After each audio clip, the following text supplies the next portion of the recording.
Welcome students, business study में आज जो हमारा टॉपिक है मेमोरेंडम ऑफ एसोसिएशन। देखिए, जो मेमोरेंडम ऑफ एसोसिएशन है ये कंपनी का मेन डॉक्यूमेंट होता है, इम्पोर्टेंट डॉक्यूमेंट होता है। इसके अंदर कंपनी की कंडीशंस लिखी जाती हैं, जिन कंडीशंस के अंडर कंपनी का रजिस्ट्रेशन हुआ है।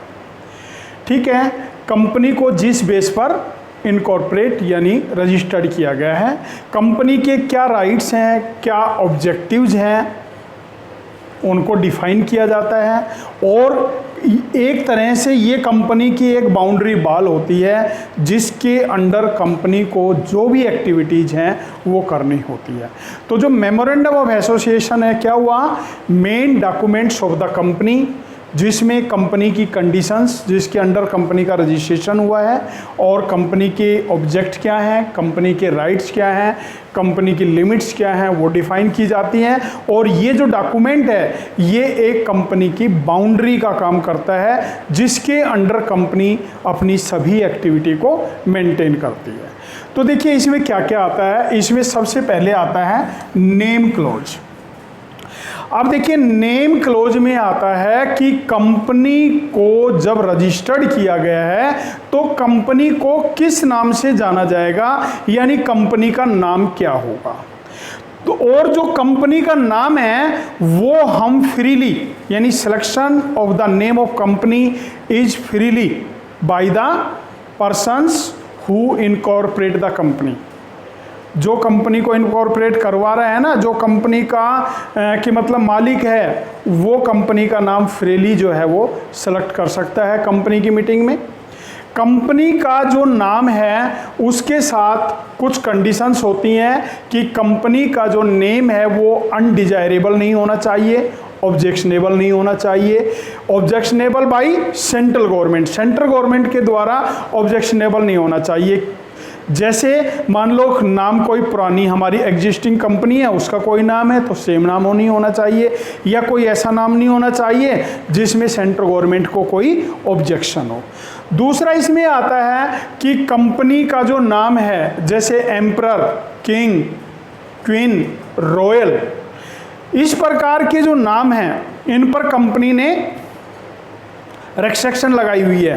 तो इस प्रकार के नाम जो है कंपनी अगर रखना चाहती है तो कंपनी को पहले सेंट्रल गवर्नमेंट से उसके लिए परमिशन लेनी होगी, उसके बाद रख सकती है। अदरवाइज कंपनी इस प्रकार के नाम नहीं रख सकती है। और कंपनी अगर पब्लिक कंपनी है तो अपने नाम के साथ लिमिटेड वर्ड यूज करेगी, और यदि प्राइवेट कंपनी है तो अपने नाम के साथ प्राइवेट लिमिटेड वर्ड यूज करेगी। तो ये जो है ये आपका नेम क्लोज में आता है। अब दूसरा आता है आपका सिचुएशन क्लोज। अब देखिए, सिचुएशन क्लोज में आता है कि कंपनी को कहाँ एस्टेब्लिश किया गया है, यानी प्लेस क्या है, नेम ऑफ स्टेट क्या है, नेम ऑफ स्टेट क्या है, कंपनी का जो रजिस्टर्ड ऑफिस है वो कहाँ पर है, और कंपनी का जो फुल नेम है, एड्रेस है, वो सारा 30 दिन के अंदर, कंपनी जो बिजनेस स्टार्ट करने के 30 दिन के अंदर पूरा नाम, एड्रेस, जो भी मेंबर्स हैं, कंपनी का हेड ऑफिस कहाँ है, कंपनी को किस स्टेट में सिचुएट किया गया है, उन सभी को 30 दिन के अंदर हमें कंपनी का जो रजिस्टर्ड ऑफिस है, कंपनी का जो रजिस्टर्ड कार्यालय है, जहाँ कंपनी ने अपने आप को रजिस्टर्ड कराया है, वहाँ रजिस्ट्रेशन कराना होता है, वहाँ भेजना होता है। इसके बाद आता है ऑब्जेक्ट क्लॉज। अब ऑब्जेक्ट क्लॉज में आता है कि कंपनी किस ऑब्जेक्टिव को अचीव करने के लिए एस्टेब्लिश की गई है, कंपनी की पावर्स क्या रहेंगी और कंपनी की लिमिट क्या रहेंगी, यानी कंपनी जब कोई भी काम करेगी क्या क्या पावर है उसके पास और किस लिमिट के अंडर काम करेगी, वो सभी ऑब्जेक्टिव जो क्लोज है उसमें डिफाइन किया जाता है।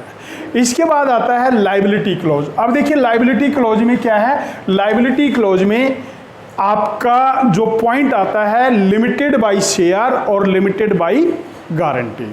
दो प्रकार की लायबिलिटी है। लिमिटेड बाय शेयर में क्या है, मान लीजिए एक शेयर होल्डर ने 10,000 शेयर खरीदे हुए हैं, 10,000 रुपये के शेयर खरीदे हुए हैं, तो उसकी लायबिलिटी केवल 10,000 रुपये तक है, वो लिमिटेड बाय शेयर हो गई।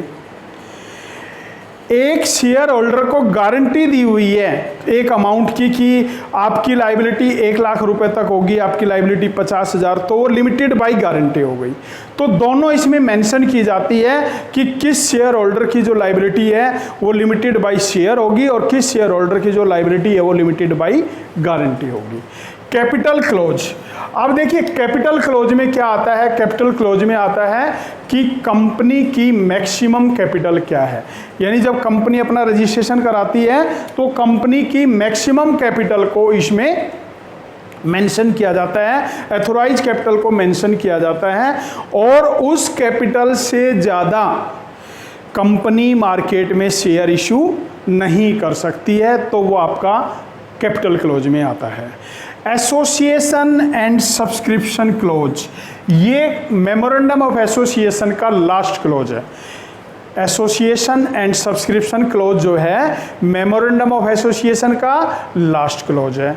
इसमें क्या होता है, इसमें जो भी पर्सन जो है मेमोरेंडम ऑफ एसोसिएशन पे साइन करते हैं, अपने सिग्नेचर करते हैं, और सिग्नेचर करने के बाद अपनी जो इंटेंशन होती है कंपनी के प्रति उसको बताते हैं, और वो क्या लाइन होती है वो देखिए इसमें लिखा होता है, we the following person whose name and address are mentioned below the desirous of being formed into company in pursuance of this law, and we respectively agree to take the number of shares in the capital of company set opposite over respective names।